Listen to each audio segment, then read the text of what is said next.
Isn't that Calvin's barren ex-wife? Someone whispered as the doors of the jet opened. I thought she couldn't have kids. Then who are those 4 little ones climbing out behind her? People love to write your obituary while you're still breathing. I know, because they wrote mine years ago, mocking me as the woman who gave her all to a man who gave her nothing. They said I was too weak, too broken, too barren. Calvin himself spit those words at me like poison. Barren, useless, a waste of a wife. But here I was, stepping onto the marble steps of his wedding with Andre, the mayor, my husband, his hand firm tucked with chilly hands, our quadruplets tugging at my gown. I didn't come to cause a scene. I came because sometimes life demands you show the world the truth it tried to bury. And yet, let me ask you, what kind of man invites the woman he once crushed just to laugh at her pain? What kind of arrogance feeds on humiliation? Stay with me, because the way this night unfolded, it wasn't Calvin who broke me. It was Calvin who ended up shattered. Barren. That was the word Calvin branded me with. He spat it out in arguments, slipped it into casual conversations, and even let it linger in the silence between us. It became less of a word and more of a verdict, a chain meant to keep me small. But hey, let me not get ahead of myself. Let me take you back to where it all began. Before we get into this, tell me, where are you watching from? Drop your city in the comments.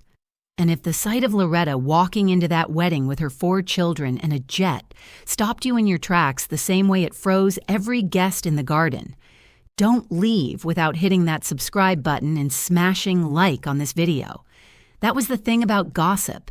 It ages, but it never dies. It hangs in the air, waiting to be resurrected.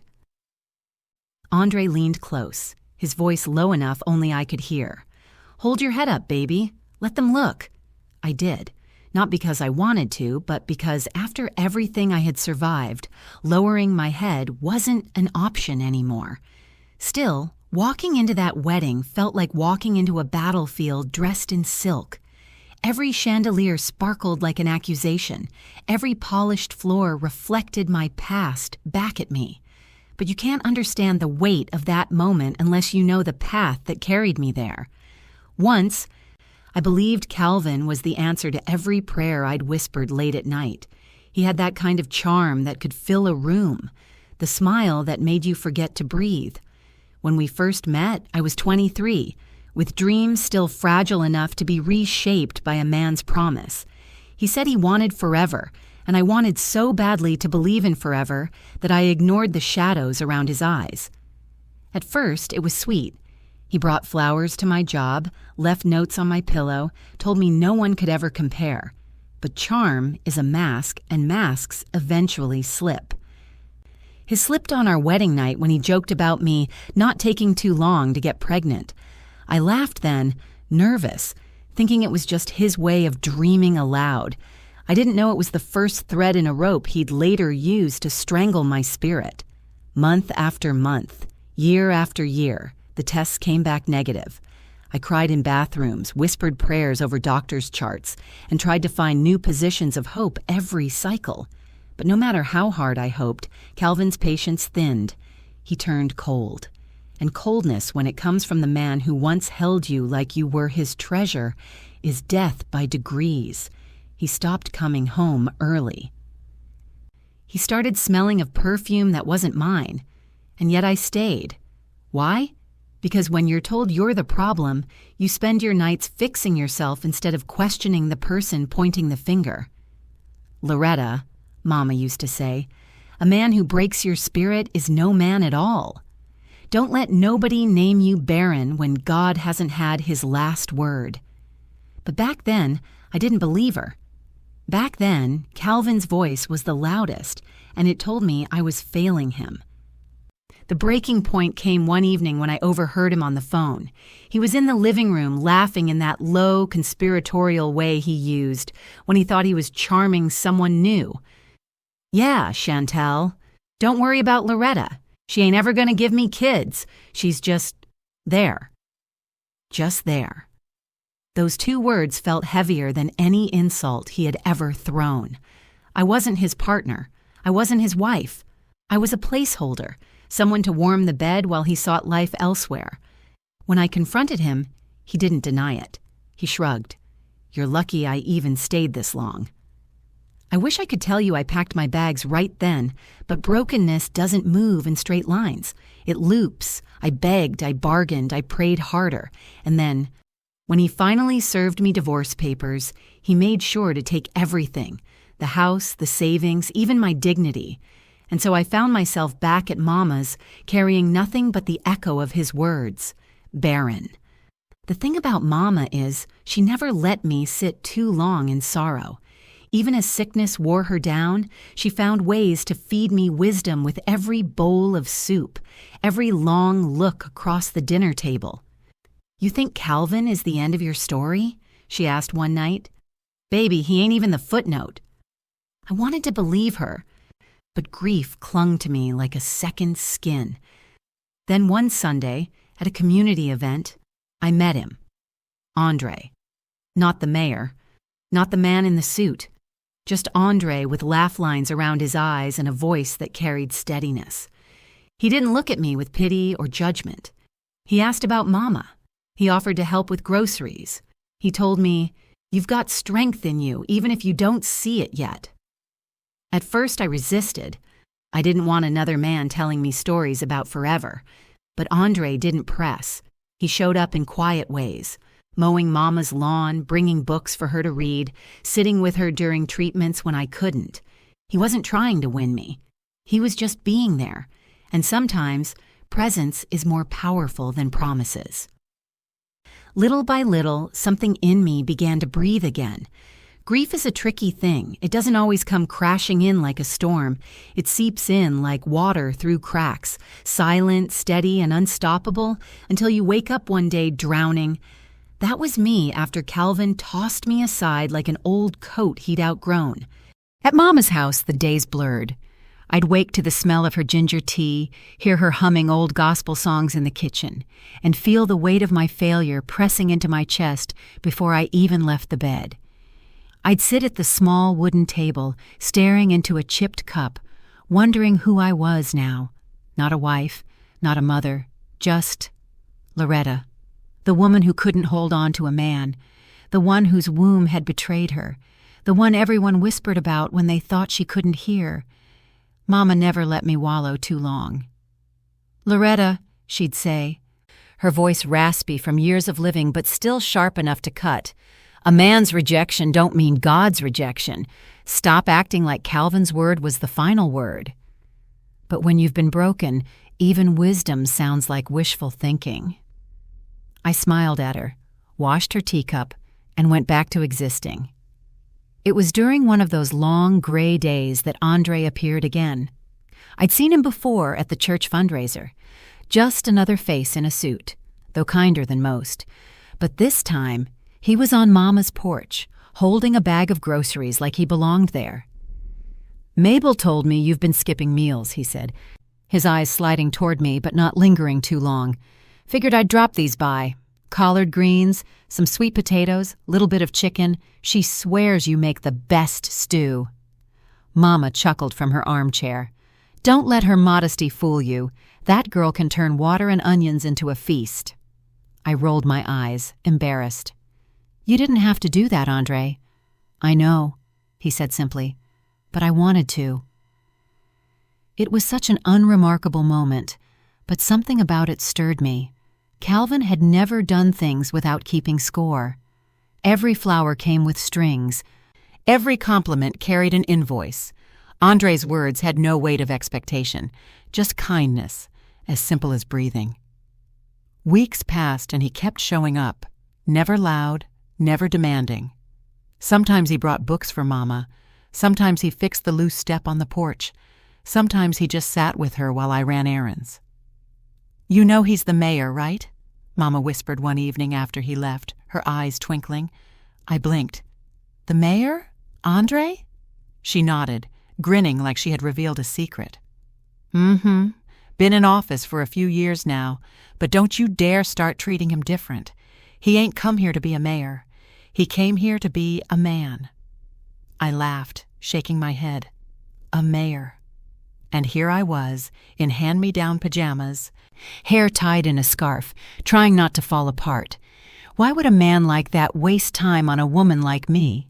Still, life with Mama and Andre's quiet visits began to stitch me back together in places I hadn't even realized were torn. One night, after I came home from working a shift at the diner, I found Mama and Andre laughing on the porch. She was telling him stories about my childhood, the time I cut my own hair and cried for a week, the way I used to sing into a broom like it was a microphone. Andre caught my eye and smiled. "You should have told me you were a star, Loretta." "I retired early," I said dryly, brushing past him into the house. But even as I tried to sound uninterested, something warm flickered in my chest. "You ever meet someone who sees you where you are, not where you've been?" That was Andre. He didn't treat me like a failure, didn't avoid the word barren like it was a curse he might catch. He never brought it up at all. To him, I was just Loretta. And for the first time in years, being just Loretta felt like enough. One rainy afternoon, as we sat in the kitchen, Mama dozing in her chair, Andre leaned forward, his voice low.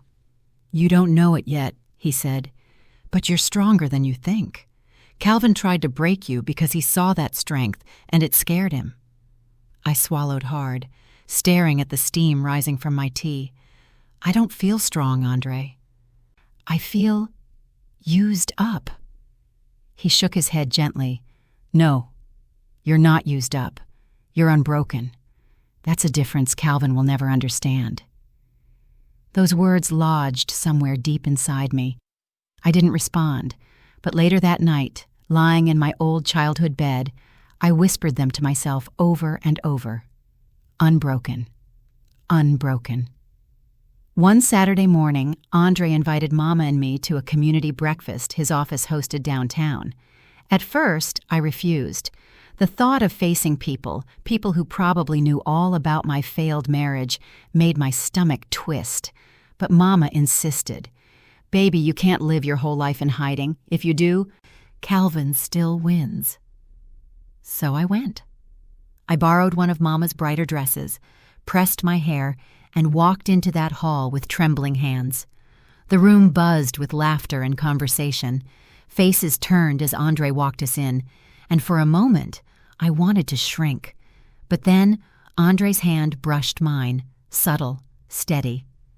"You belong here as much as anyone," he murmured. Throughout the morning he made sure I wasn't left in the corner. He introduced me to people, highlighted my strength.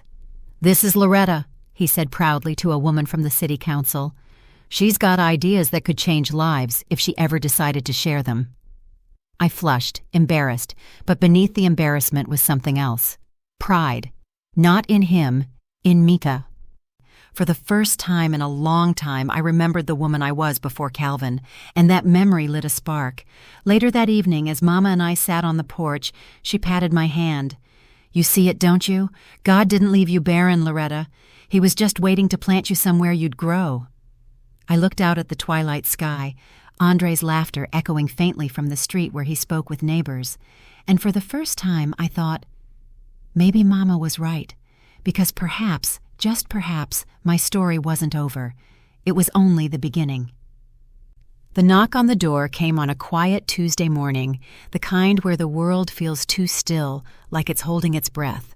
I was in the kitchen, rolling out dough for Mama's favorite yam fritters, when I heard it. 3 sharp raps that seemed too deliberate for a neighbor. "Loretta, get that for me," Mama called from her chair, her voice already laced with suspicion. She always said good news didn't come knocking before noon. I wiped my hands, smoothed the flour from my apron, and opened the door. A courier stood there, tall, stiff in his pressed uniform, holding an envelope sealed in gold. "Delivery for Mrs. Loretta." He glanced down at the card. "Calvin's ex-wife." The words made my skin prickle. I took the envelope with a trembling hand. The seal bore Calvin's initials, those same intertwined letters I had once practiced signing next to my name, like a fool in love. My stomach knotted. "Who is it?" Mama called. "Just a letter," I murmured, shutting the door. But it wasn't just a letter. It was a wound wrapped in cream cardstock. I sat at the table, staring at it, fingers tracing the embossed design. My heart thudded in my chest, torn between ripping it apart and throwing it straight into the fire. Andre walked in just then, carrying a folder of work, his brow furrowed until he saw my face. "What's wrong?" he asked, his voice soft but steady, the kind of tone that steadied storms. Wordlessly, I slid the envelope across the table. He studied it for a long moment, then back at me. "You want me to open it?" "No," I whispered, my throat tight. "I'll do it." I broke the seal, unfolded the heavy paper, and felt the world tilt. "Calvin D. Whitmore and Chantel Marie request the honor of your presence at their wedding."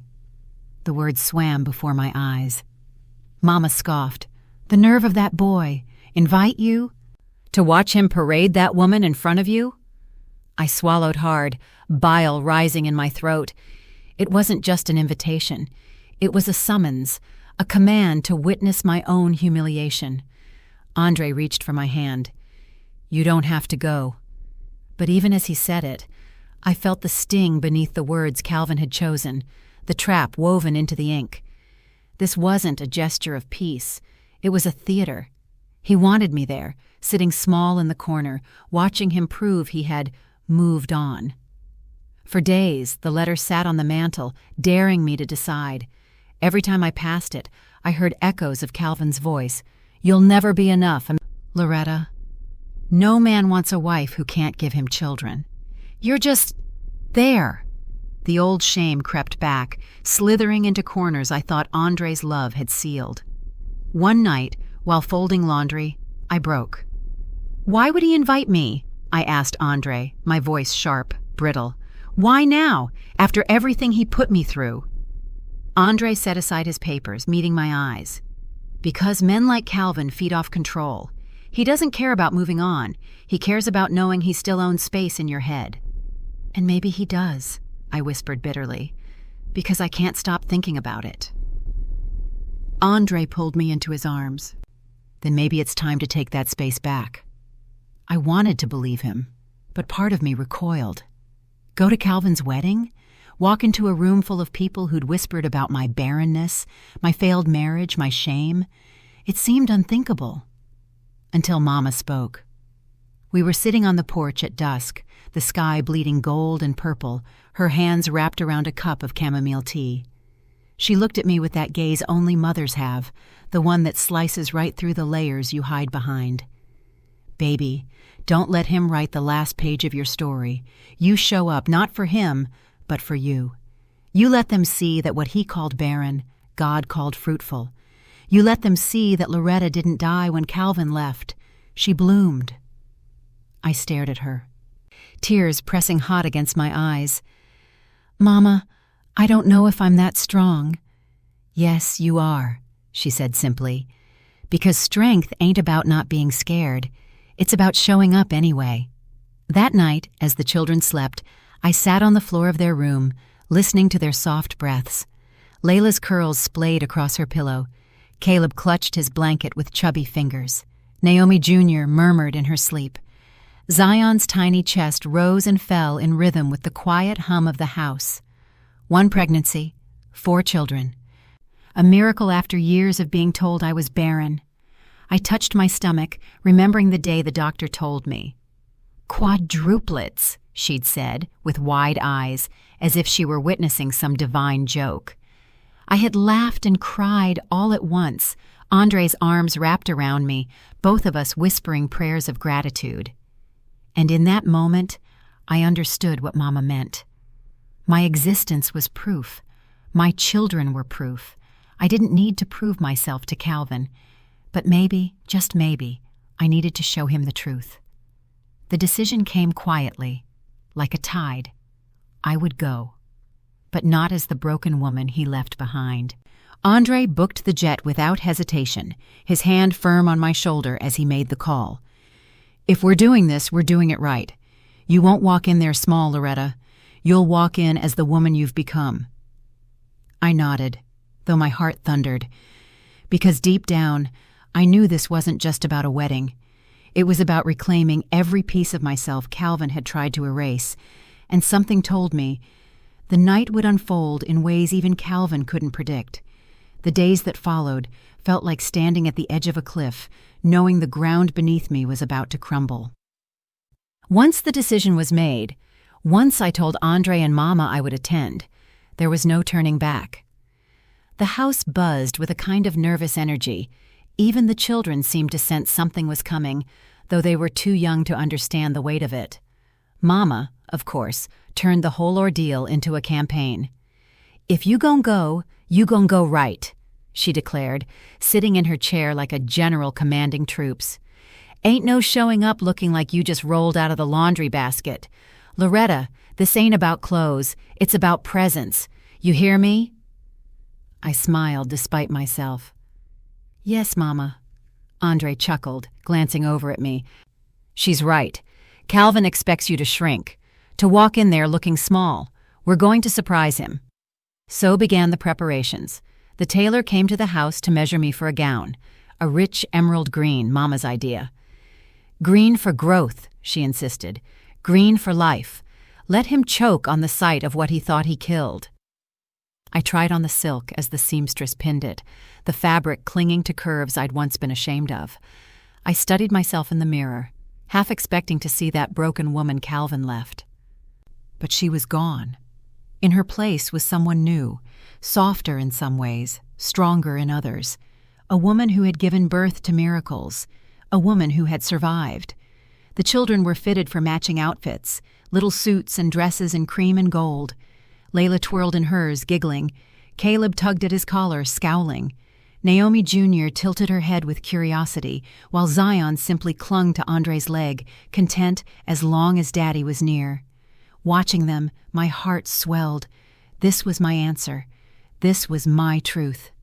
4 tiny faces that carried every argument I would ever need. Still, in the quiet moments, fear crept in. I lay awake at night, staring at the ceiling, Calvin's voice echoing in my mind. "You'll never be enough, Loretta."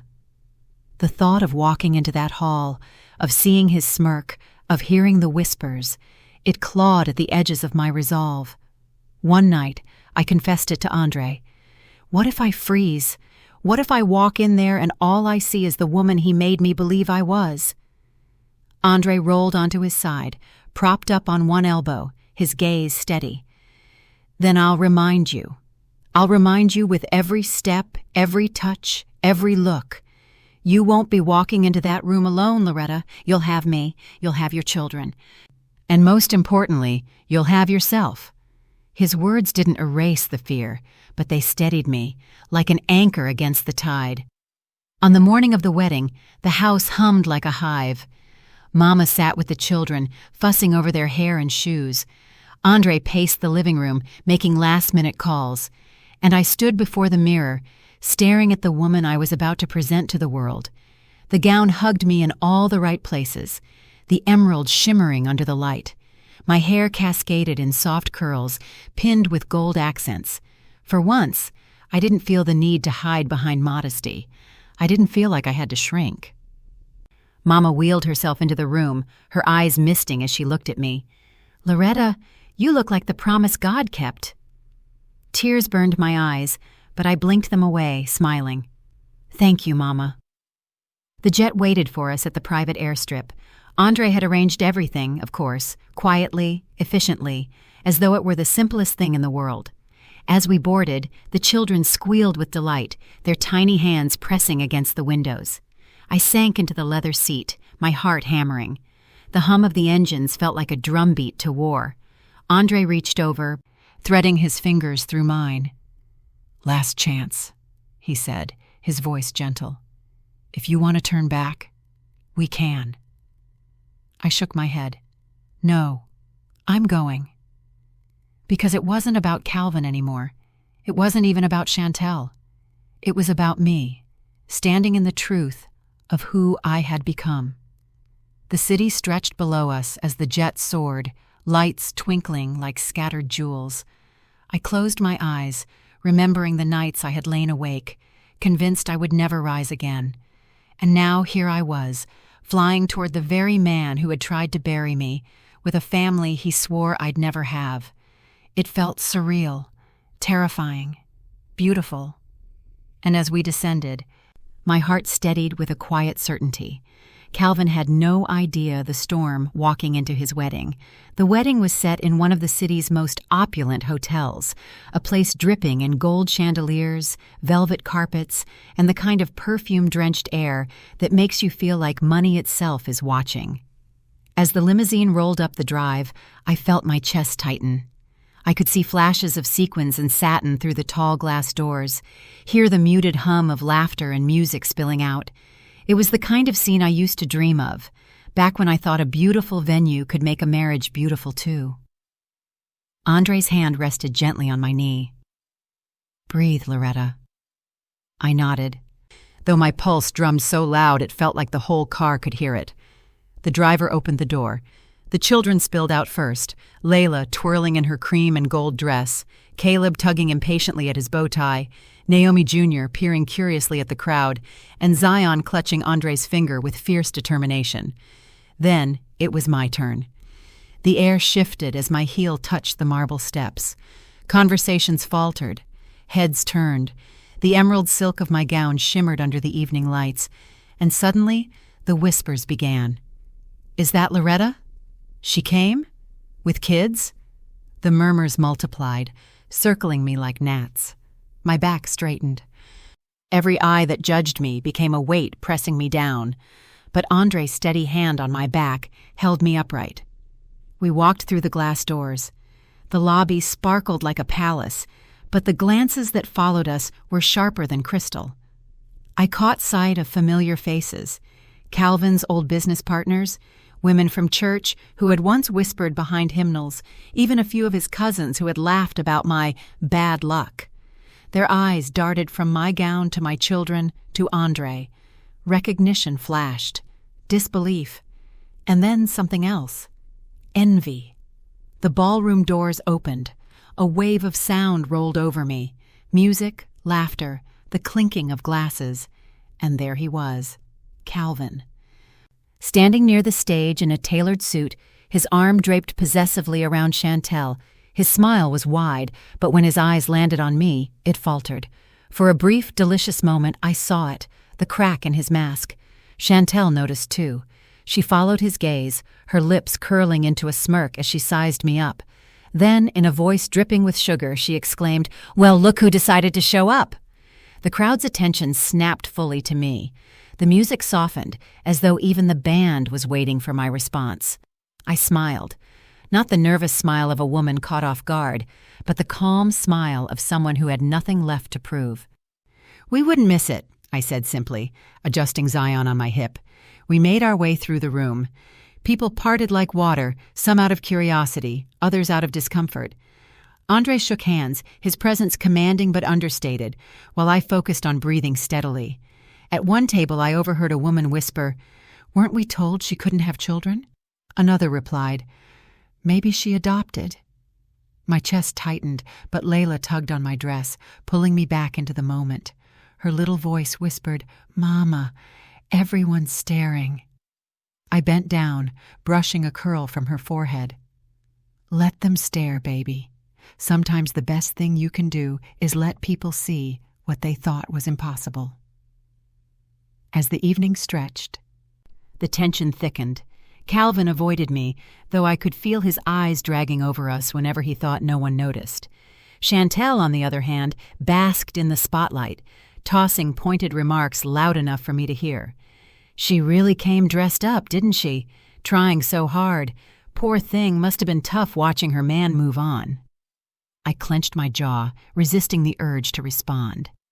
Andre caught my eye, giving me a slight shake of the head. "Not yet," his look said, because this wasn't the moment for confrontation. Not yet. This was the slow burn before the fire, and the fire was coming. The longer we stayed in that ballroom, the heavier the air became. Every chandelier sparkled with a cruel kind of light, casting me in the role Calvin wanted me to play, the woman who had failed him, the ghost dragged out to be shamed. But ghosts don't walk with 4 children at their side and a mayor at their arm. I saw the confusion ripple through the crowd as Andre greeted people warmly, his voice smooth, his handshake firm.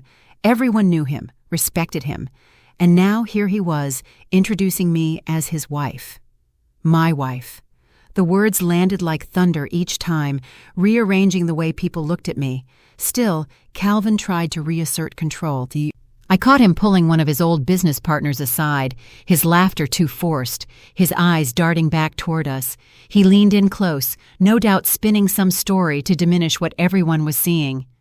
Chantel, meanwhile, floated like a queen bee. She held court with her bridesmaids, her laughter sharp enough to slice bread. Whenever I walked by, her voice lifted just enough to carry. Some people just don't know when to bow out gracefully. I guess if I were Barren, I'd probably try to steal attention too. Her words stung, but they also revealed cracks in her own armor. Queens don't jeer, they don't need to. I moved with Andre and the children toward our table, my gown trailing behind me. Familiar faces approached, faces that had once looked at me with pity or scorn. A woman from church leaned close, her voice hushed. "Loretta, I didn't know." Her eyes flicked toward the children. "No one did," I replied evenly. She flushed, nodding quickly before retreating. Another cousin of Calvin's stopped by, pretending to be casual.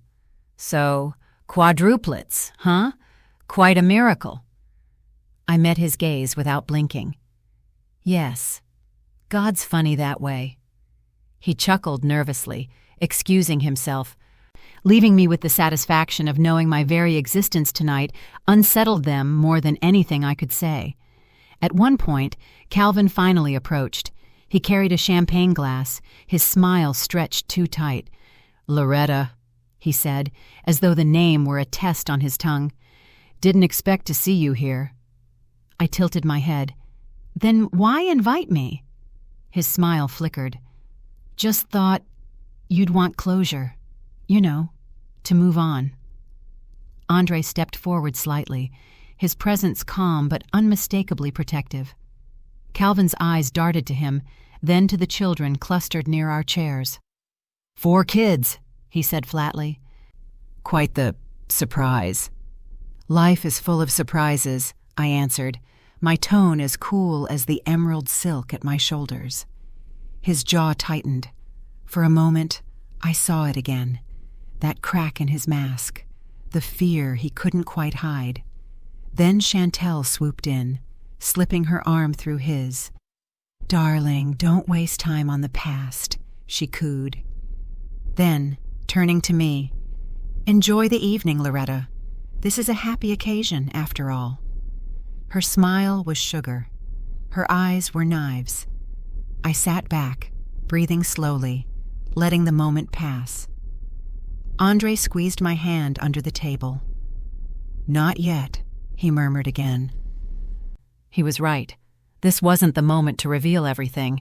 This was just the gathering of storm clouds, the hush before thunder. But soon, very soon, the storm would break.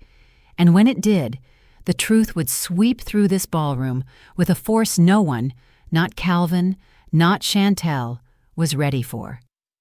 The ballroom pulsed with chatter, silverware clinking against porcelain, laughter that didn't quite reach the eyes. I had hoped, naively, that Calvin would leave me tucked away at some forgotten corner, a safe distance from the stage where he and Chantel basked in their illusion of power. But I should have known better. The maitre d' guided us to a table disturbingly close to the head stage, so close that I could see the sweat glisten on Calvin's forehead when he laughed too hard, so close that Chantel's perfume mingled with the roast lamb drifting from the kitchen. Whether by coincidence or by Calvin's design, I'd been placed within striking distance. Andre leaned in, his voice low. "You good?" I forced a smile. "Good enough." He squeezed my hand beneath the table. "Remember, he wanted you here. Every second you sit tall, you're ruining the little theater he built in his head." That was the thing, wasn't it? Calvin thought he was staging a show where I'd be the broken extra in the background, but he didn't plan for Andre. He didn't plan for 4 children. He didn't plan for me walking in alive and unbent. And listen, before I go further, let me pause right here. Viewers, tell me something. If you were me, would you have come? Would you have walked into the lion's den dressed in silk just to prove the lion never had teeth? Drop your answer in the comments. And if you won't subscribe after hearing what this so-called man tried to pull, then do us all a favor. Go into the comments and explain why. Because I can't imagine hearing this and sitting quiet. Dinner began, all pomp and performance. Platters of chicken glazed in honey. Saffron rice shining under the chandeliers, crystal glasses filled with champagne. But I barely tasted a thing. My children squirmed beside me. Caleb tapped his spoon until Layla hissed at him. Naomi Jr. whispered questions too loud. "Mama, why is everyone staring at us?" And Zion clung to Andre's arm, wide-eyed at the spectacle. Across the table, Chantel's gaze cut through me like glass. She wasn't speaking to me directly, cowards rarely do, but every poisoned word carried across the linen. "Some women don't know how to exit gracefully," she said to her bridesmaids, tossing her curls. Sad, really, watching someone try so hard to matter. Her friends laughed on cue. I kept my chin high, my smile fixed. I refused to give her the twitch of an eyelid. But rage simmered under my ribs. Calvin tried to salvage the spotlight. He tapped his glass and said with that oily grin, "It's always a blessing when old faces come to wish you well. Shows that the past can be gracious." Laughter rippled, the kind of fake laughter people use when they don't know which side to land on. My jaw tightened, but Andre's hand anchored me. Forced proximity is cruelty in disguise. You can't escape the sound of the very laugh that once broke your heart. You can't turn away when a man who belittled you now parades himself as if he's won. And you can't silence the whispers rising all around you. But let me tell you something, it cuts both ways. Proximity meant Calvin couldn't escape me either. Every time Andre introduced me as his wife, the word cracked through the room like a whip. Every time the children reached for me, their voices soft but insistent, another lie Calvin had told about me collapsed. Calvin finally approached, champagne in hand. Jaw clenched so tight I thought his teeth might crack. "Loretta," he said, drawing out my name like it tasted bitter. "Didn't think you'd actually come."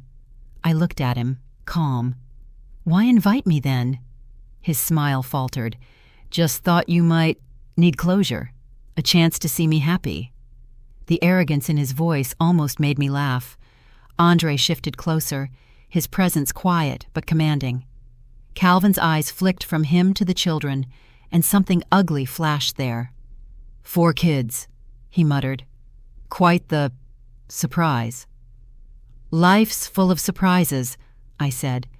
My voice smooth as glass. He swallowed hard, muttered something about checking on the band, and retreated to Chantel, who hissed questions at him through clenched teeth. And me? I sat taller. Because for the first time in years, the proximity didn't trap me. It empowered me. The night wasn't over, not by a long shot. The storm hadn't even started. But make no mistake, when it broke, every soul in that room would know the truth. And if you think Calvin looked uneasy now, wait until you hear what came next. The night dragged forward with the weight of a storm that refused to break. The band played soft jazz, waiters circled with champagne, and the chatter in the room swelled and thinned like a tide. But beneath the polished surface, cracks spidered through the evening. From where I sat, I could see Calvin's unease. Every time Andre leaned close to speak to me, Calvin's eyes flickered. Every time one of the children laughed, his jaw ticked. His facade, tailored suit, rehearsed smile, hand possessively at Chantel's waist, was already unraveling. And Chantel knew it. She kept her hand on him like a leash, her smile stretched too wide. I caught her whispering sharply, her nails digging into his sleeve. He laughed too loudly in response, the sound brittle. At our table, I shifted, letting my fingers trace the rim of my glass.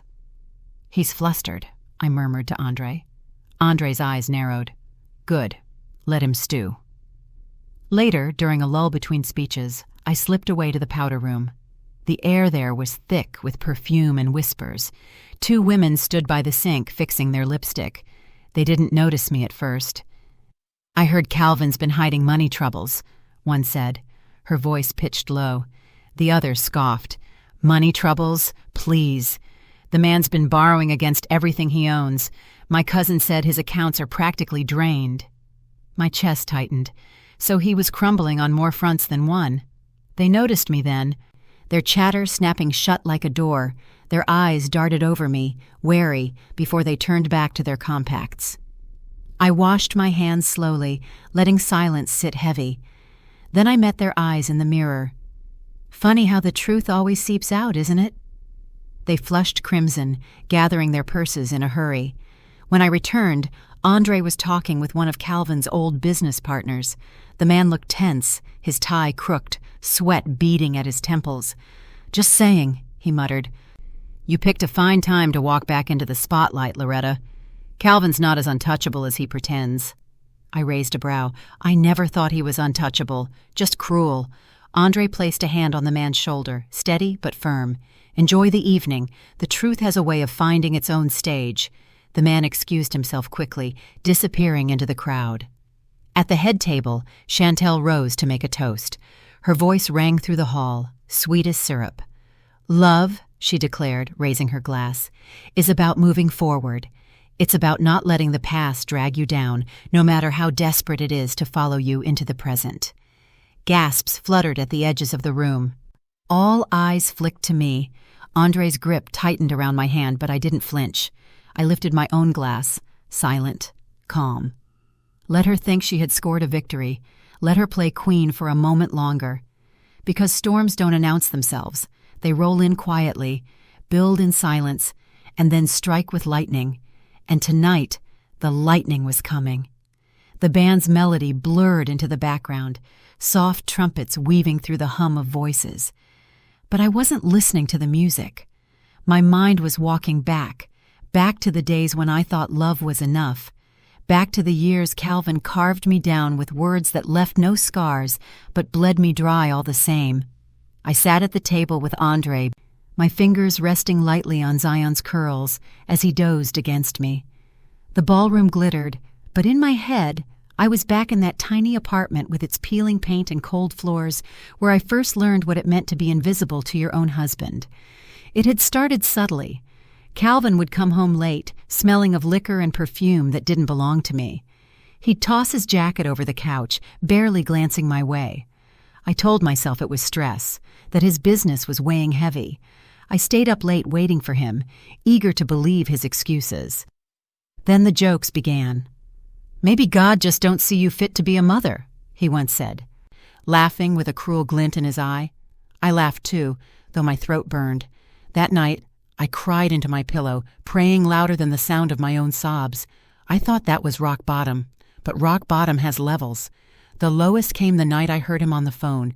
He was in the living room, his voice low and coaxing, the way he used to speak to me when forever was still believable. "Chantel, you know you're the one. Loretta, she's just there. She'll never give me what I want. She's barren, baby. She's nothing." Those words weren't meant for me, but they sank into my chest like stones. I stumbled back into the bedroom, curling into myself until dawn broke and painted the walls with shame. The next day, I confronted him, my voice trembling but determined. "You called me nothing." He didn't even blink. "You are." Andre's hand brushed against mine under the table, pulling me back to the present. His gaze asked a silent question. "You okay?" I nodded faintly. "Just remembering." His eyes softened. "Remembering is good, Loretta. It means you survived it." But survival wasn't the same as healing. Survival left scars. And tonight, those scars were itching, throbbing beneath the polished surface of my gown. At the head table, Chantel's laughter rang out, high and shrill. She leaned close to one of her bridesmaids, whispering something that sent them into peals of cruel giggles. I didn't need to hear the words to know the gist. I'd been the butt of her jokes long before this night. And yet, even as her laughter grated against my ears, a memory surfaced. Mama's voice, steady as a drumbeat. "Don't let nobody's words tell you who you are, Loretta. Words can wound, but they can't define unless you let them." I breathed deep, pressing those words into my bones. Because tonight wasn't just about survival, it was about revelation. And the truth, Calvin's truth, was about to be dragged into the light. The storm inside me wasn't the only one building that night. The ballroom itself seemed restless, conversations crackling with undercurrents, laughter too sharp, too brittle. Calvin and Chantel sat at the head table like a king and queen presiding over a fragile kingdom. But I could see the strain in every flick of his jaw, every squeeze of her hand. The whispers had started long before the wedding, but now they carried through the room like sparks. I heard he took money from Chantel's aunt just to cover tonight. Word is, his first wife gave him her savings, and he lost it all. Can you imagine humiliating her after everything she did for him? They weren't speaking to me, but their words wrapped around me like vindication. People were piecing together a story Calvin thought he'd buried. Andre leaned close, his voice low. They're talking. They're already questioning him. I sipped my water, steady. Good. Let the truth do its work. Still, memory pressed at me, insistent. I could see it. Me handing Calvin that envelope thick with cash, the little nest egg I had scraped together. He kissed my cheek then, told me I was his partner for life. 2 months later, the money was gone. No receipts, no explanations, just gone. I blinked hard, pulling myself back into the ballroom's glitter. Across the room, Calvin laughed too loudly at something a guest said. It was the same laugh he used when he lied. Later, a woman I didn't recognize brushed past me, her perfume sharp, her eyes bright with malice. She bent low, her whisper cutting. He told us you were Barren. That's why he left. Funny how lies rot when the truth walks in wearing emerald. She smiled then, a smile with no kindness, and drifted away before I could reply. Andre watched her go, his jaw set. They're rattled. He's rattled. I exhaled slowly, my gaze locking on Calvin. He could laugh. He could pretend. But I knew the truth. And the truth had claws. As the band shifted to a slower tune, Calvin rose, glass in hand. "A toast," he announced, voice booming, "to new beginnings, to leaving behind what's broken and embracing what's whole." All eyes turned to me, and for the first time that night, I smiled, because soon they would know every last things. It was the same laugh he used when he lied, the one that sounded too polished, too rehearsed. My stomach turned at the familiarity of it, and suddenly I was 25 again, standing in that cramped apartment kitchen with the fridge humming louder than his excuses. I remembered the night he asked me for everything. "Loretta," Calvin had said, leaning against the counter with that charming tilt of his head. "This business will set us up for life. I just need a little push to get it rolling. You believe in me, don't you?" Of course I did. I believed in him the way a drowning woman believes in air. I took the envelope out of my dresser drawer, hands shaking but hopeful. My savings, years of working double shifts and clipping coupons. He kissed my forehead, called me his angel. I thought I was investing in our future.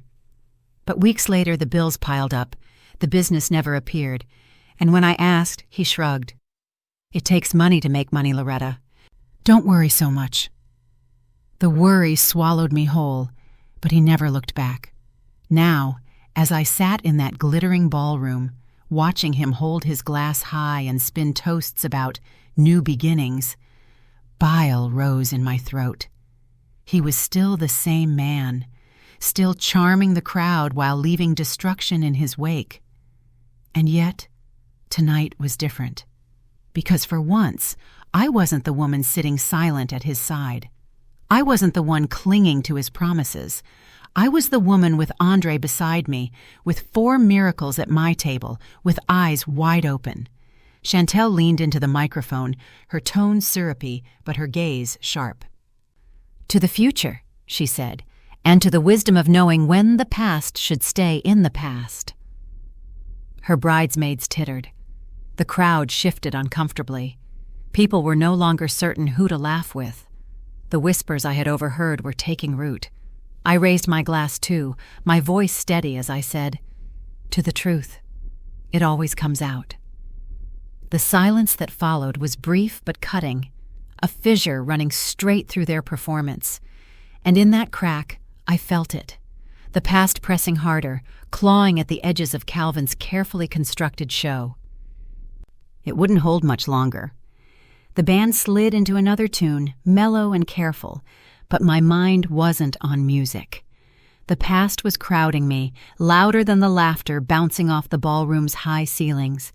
I could taste it in the back of my throat, the bitterness of nights I'd tried to forget, the sting of words that branded me for years. It was all rising up now, weaving itself into the glimmer of this night. I sat tall, emerald silk pooling around me, but inside I was watching memories replay like broken film. The smell of old linoleum, the weight of an empty refrigerator, the feel of my hands shaking as I handed over an envelope that contained every cent I had scraped together from overtime and sacrifices. "Loretta," Calvin had said back then, leaning against the counter with that half-smile that fooled everyone, "this business deal will put us on the map. I just need you to trust me one more time." I did trust him. I thought I was investing in a future for us, for a family we'd yet to build. I gave him everything. Weeks later, the money was gone. No receipts, no business, just silence and excuses. When I pressed him, he laughed like I was a child, brushed off my questions, and turned the charm back on until I doubted my own anger. That was his gift. He knew how to make people doubt themselves. Back in the ballroom, the sound of cutlery and glasses dragged me back. Andre leaned close, his hand brushing mine beneath the table. His touch was steady, grounding me, reminding me where I was, not stuck in the past, not that woman anymore, but here, tonight, with the man who had loved me back to life. "You okay?" he asked softly. I breathed deep, just remembering. His jaw set, but his eyes softened. "Good. Remember." "Because he needs to be reminded of who you are now, too." I followed his gaze. Across the room, Calvin laughed too loud, his face flushed, his arm too tight around Chantel. His laughter had always betrayed him. It was never joy. It was a performance. I knew it like I knew my own heartbeat. The whispers were spreading now, threads of gossip weaving through the room like smoke curling from a fire. "I heard Calvin drained his first wife's savings. Chantel's family is funding this whole thing. You'd think a man would be ashamed parading like this when everyone knows the truth." I didn't have to look around to know who they were talking about. Their voices carried, bouncing off the mirrored walls. Calvin had spent years painting me as barren, broken, less than. But tonight, the edges of his masterpiece were peeling, the lies underneath exposed. Then came Chantel's toast. She stood, tall and glittering, every sequin on her dress catching light. Her smile was sweet enough to rot teeth, her eyes slicing toward me with every syllable. "To love," she began, her voice lilting, "and to the wisdom of letting go. To moving forward without dragging the past into the present." Her bridesmaids giggled. Her words hung heavy, the kind of words meant to land like a dagger without ever naming their target. All eyes flicked to me. I didn't flinch. I didn't shrink. I lifted my glass, the emerald of my gown catching the light, and let my voice carry, low but firm, "To truth, because it always comes out." A hush fell, just a second, but it was enough. Enough to fracture the fragile mask they were both clinging to. Calvin's smile twitched. Chantel's eyes hardened. The crowd shifted in their chairs, the weight of something unspoken pressing in on everyone. And just like that, memory hit me again. The night I overheard Calvin's phone call. I was in the bedroom, the thin walls doing nothing to muffle his voice. "Chantel, baby, you know you're the one. Loretta? She's nothing. She'll never give me what I want." I remembered sliding down the wall, clutching my chest, the room spinning. I remembered the cold of the hardwood floor against my cheek as I tried to breathe. And then his face the next morning, calm, dismissive, almost bored, as he sipped his coffee and shrugged at my confrontation. "You called me nothing," I whispered then. "You are," he said. I blinked, dragging myself back to the ballroom again. The chandeliers glittered. The music swelled. Andre's hand was steady on mine. My children's laughter bubbled beside me. I was not nothing, not anymore. And Calvin knew it. I could see it in the way his smile had stiffened, in the way his eyes darted toward me even when he was pretending to focus elsewhere. He knew I was no longer the woman he left broken. He knew the truth was about to burn through this room like fire through paper. Chantel tried again to regain the spotlight, launching into another round of carefully crafted remarks. She told a story about how Calvin had rescued her from loneliness, how he had given her a new life. Each word was polished, rehearsed, coated in sugar. But the cracks were showing. A guest coughed pointedly. A whisper darted through the air. I caught the side eye of one of Calvin's old colleagues, his lips pursed in judgment. And in that moment, I realized something. Calvin and Chantel weren't laughing at me anymore. They were scrambling to convince everyone else that they weren't already sinking. The past pressed harder. The weight of it was almost unbearable. But it wasn't crushing me this time. It was crushing them. I looked at Andre. His eyes were steady, his smile calm. But I saw the pride there, the unspoken vow. You're not alone. Not ever again. And for the first time that night, I let myself breathe fully. Because the truth wasn't just mine anymore. It was in the air, in the whispers, in the way people looked at Calvin with suspicion instead of admiration. The truth was clawing its way out, and no toast, no sequin, no forced laugh could bury it again. The night wasn't finished. Not yet. But I knew one thing with bone-deep certainty. The reckoning had begun. The ballroom hadn't cooled. If anything, the air grew thicker, charged with a tension that made even the chandeliers seem to buzz. But for me, the heat of the night pressed less sharply, because Andre's hand stayed over mine, steady, firm, a quiet lifeline in the chaos. I leaned into his presence, not to hide, not to shield myself, but because I wanted to. The difference mattered. Once upon a time, I clung to Calvin's arm out of fear of slipping away. Tonight, Andre's nearness wasn't about survival. It was about choosing safety, claiming the love that had grown out of wreckage. Andre glanced at me, his eyes catching the soft glow of the table's candles. You've been carrying stones for years, Loretta. You can set them down now. You don't have to haul the weight of his cruelty anymore. My throat tightened. I hadn't realized how badly I needed to hear it. The children's laughter pulled me further out of the storm inside my chest. Caleb, bold as ever, was telling Zion some wild story about superheroes who could eat 3 plates of wedding food without getting sick. Layla whispered secrets to Naomi Jr., who nodded gravely, as if they were planning a kingdom of their own. Their joy was unbothered.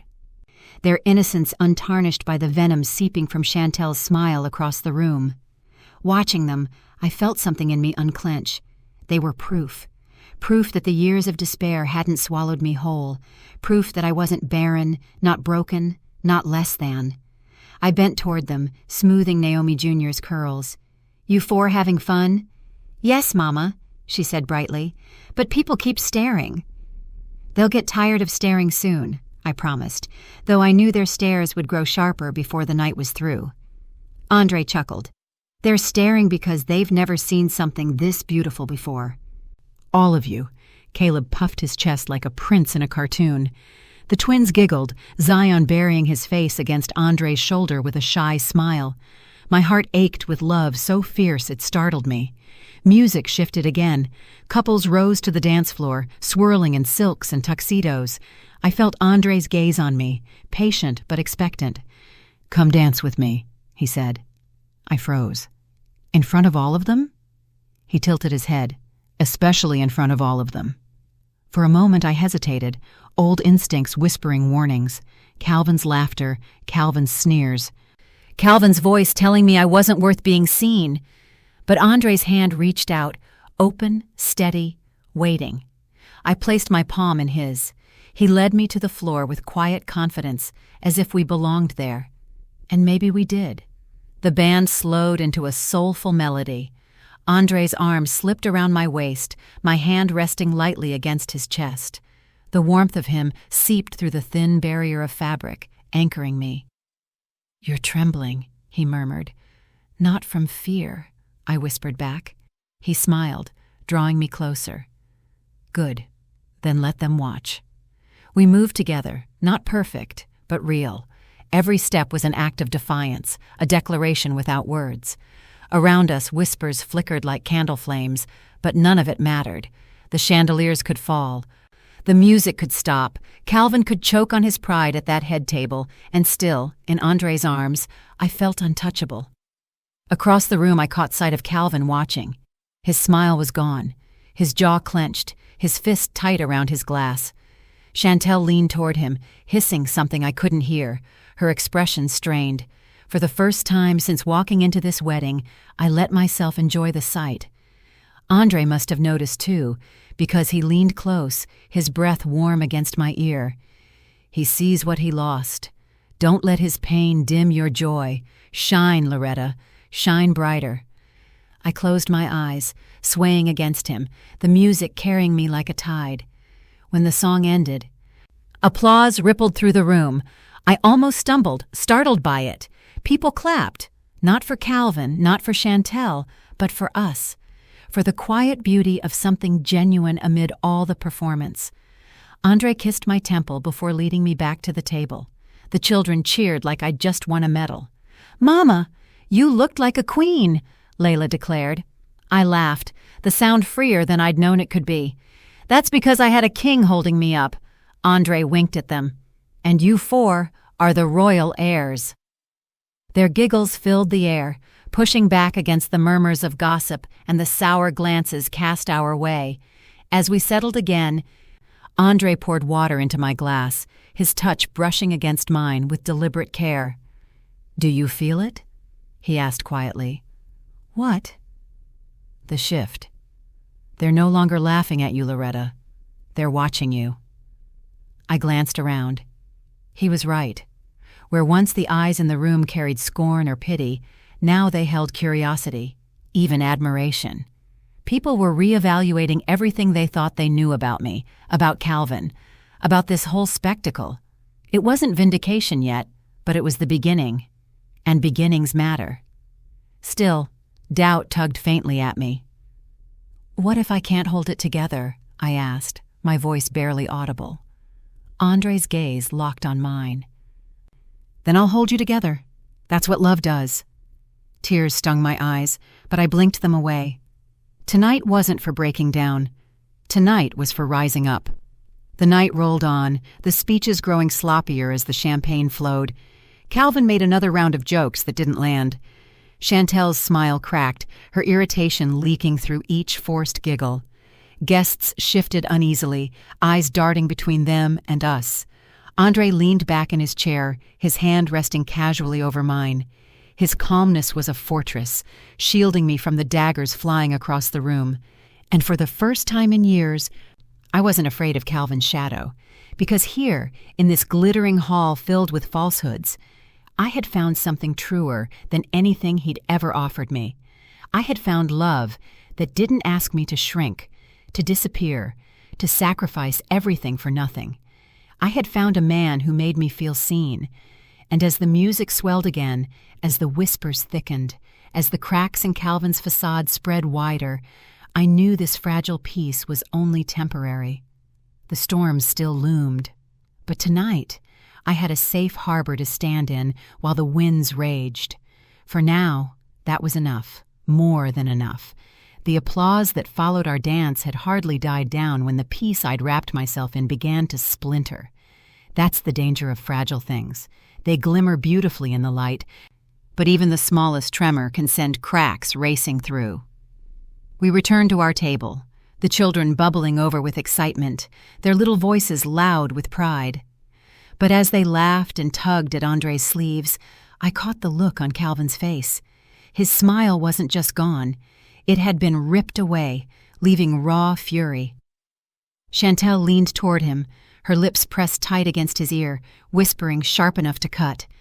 His hand flexed around his glass until I thought it might shatter. The cracks were spreading.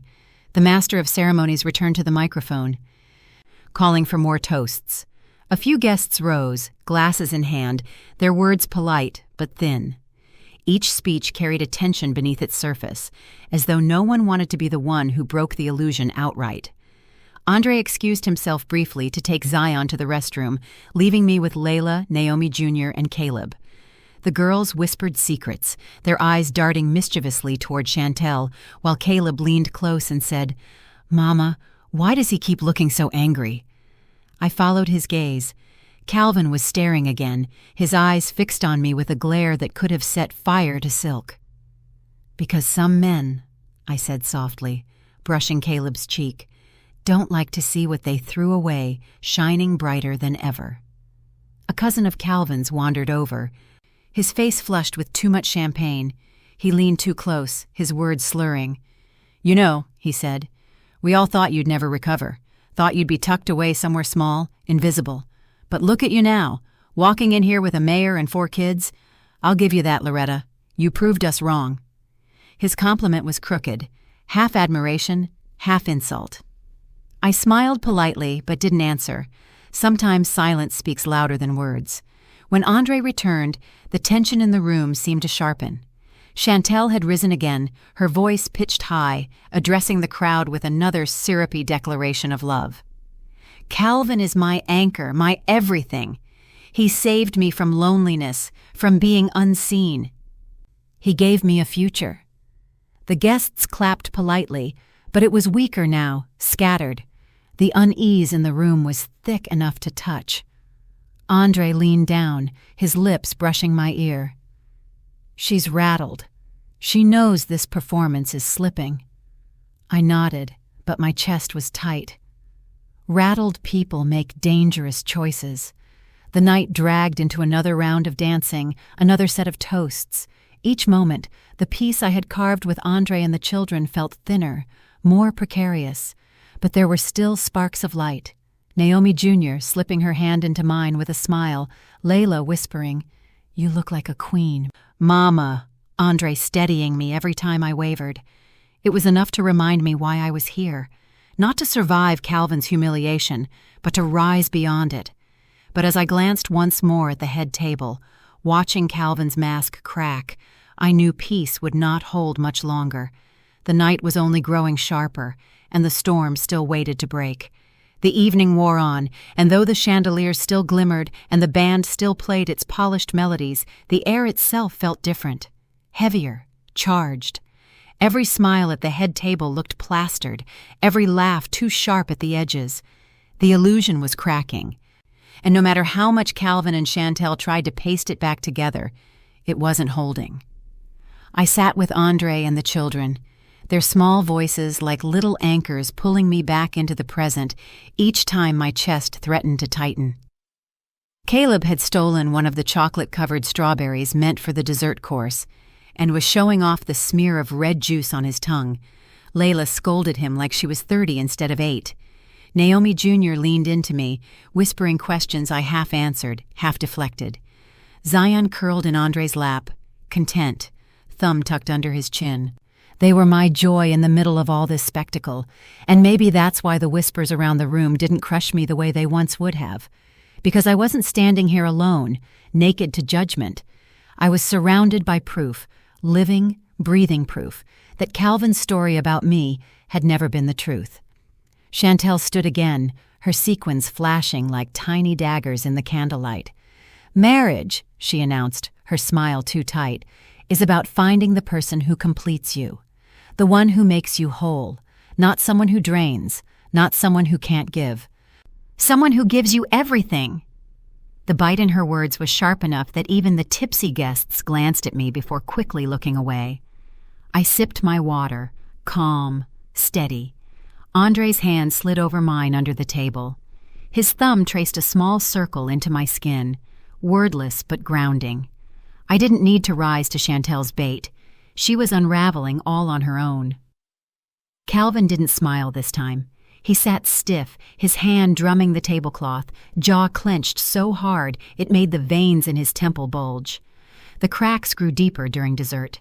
The children devoured cake while Andre chatted casually with the couple seated beside us. I caught fragments of their words, polite small talk that barely covered the unease rippling through the hall. Quite the spectacle, isn't it? Never seen a wedding so tense. They say Loretta's new husband is the mayor. And the father of those children, too? Lord, what a twist. Every murmur chipped away at Calvin's careful image. At one point, Calvin rose abruptly, glass in hand. His toast began with the usual pleasantries, but his voice carried a strain, a tremor beneath the surface. To new love, to second chances. He paused, his eyes locking on me. To knowing when to let go of what was never meant to be. The silence afterward was thick, son. A few half-hearted claps followed, but the weight of the words lingered like smoke. Andre's fingers tightened around mine. He leaned close, murmuring, "Let him swing. Every word he spits makes him smaller." I nodded, holding my chin high. Calvin wanted me to wilt, but I wouldn't give him the satisfaction.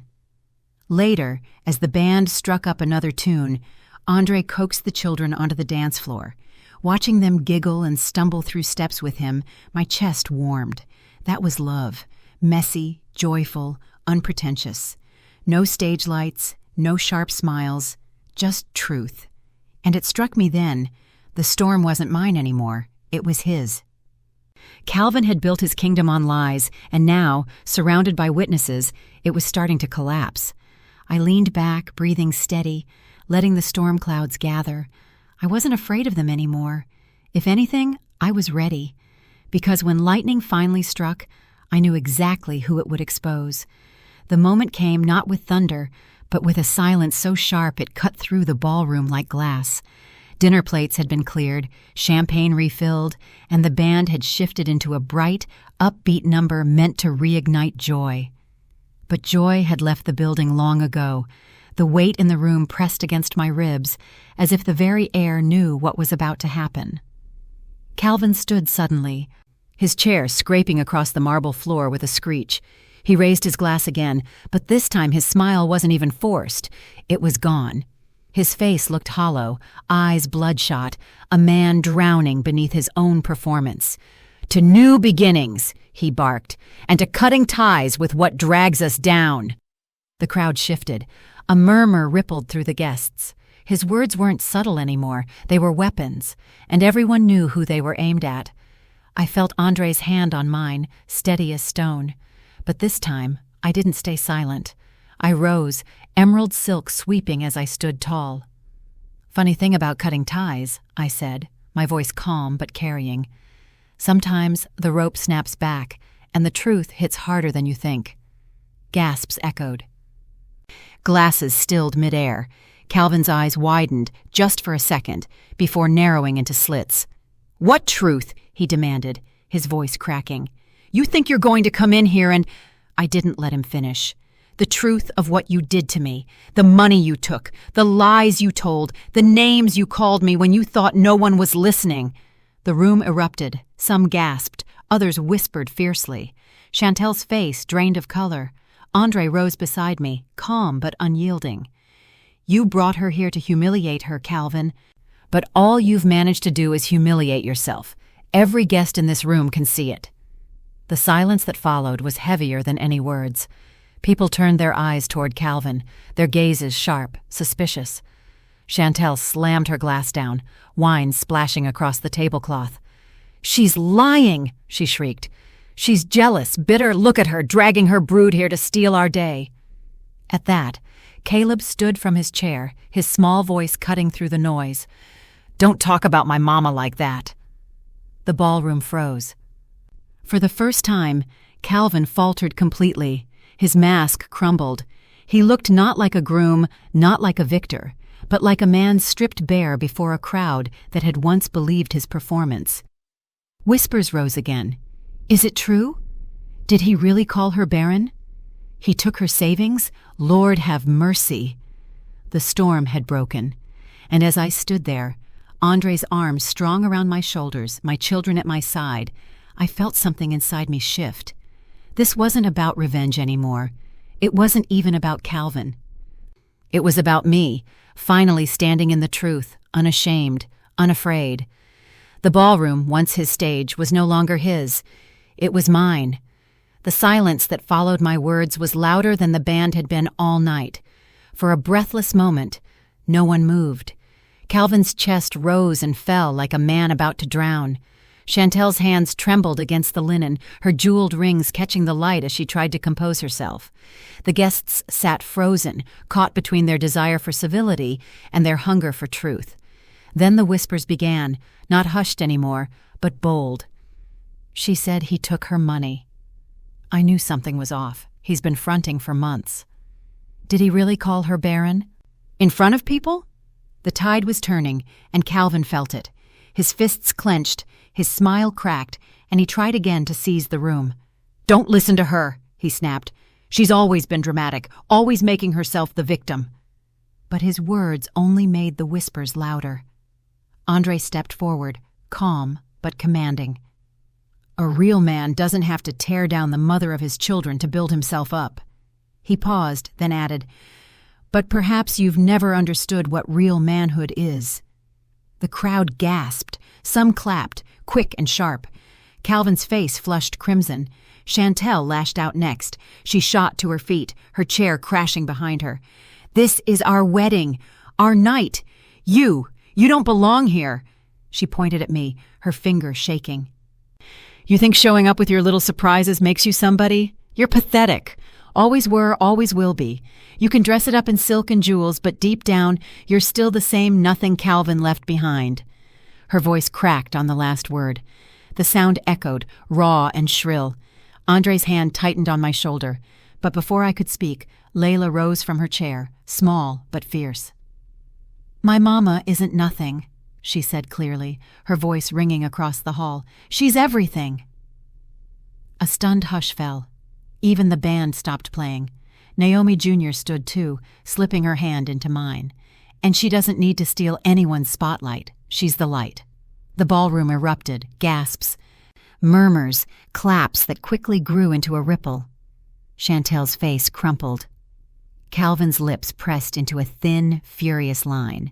The fallout spread fast. Calvin's uncle rose from his chair, muttering loudly. I knew he was no good, always biting the hand that fed him. A woman from Chantel's side shook her head, hissing, "What kind of man humiliates his first wife and children on his wedding day?" Suddenly, Calvin's allies weren't allies anymore. Their silence, once protection, had shifted into condemnation. Chantel tried to salvage what she could. "Don't believe her. They're all liars." But the damage was done. I looked around the room, breathing deep, my hands trembling but my spine straight. For years I had feared this moment, the truth spilling out, my wounds exposed. But instead of shame, I felt release. Instead of humiliation, I felt freedom. I wasn't the broken woman he left behind. I was Loretta, wife, mother, survivor.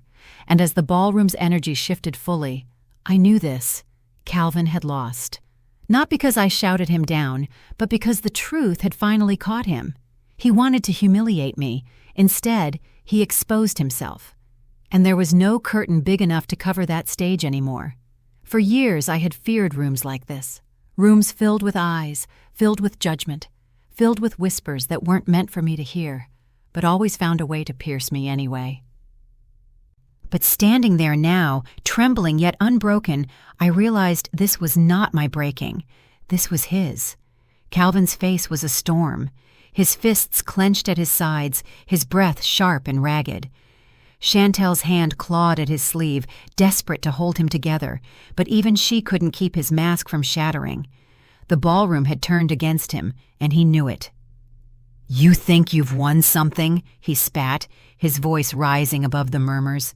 "You show up here like some queen, dragging those children, flaunting your little miracle like it makes you better than me. But I made you, Loretta. Don't forget that." Gasps echoed. A few people outright booed. Someone shouted, "You didn't make her! You broke her!"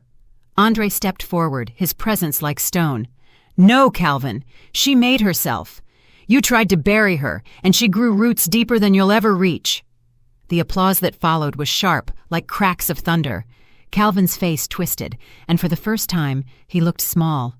Chantel, sensing control slipping through her fingers, tried to rally.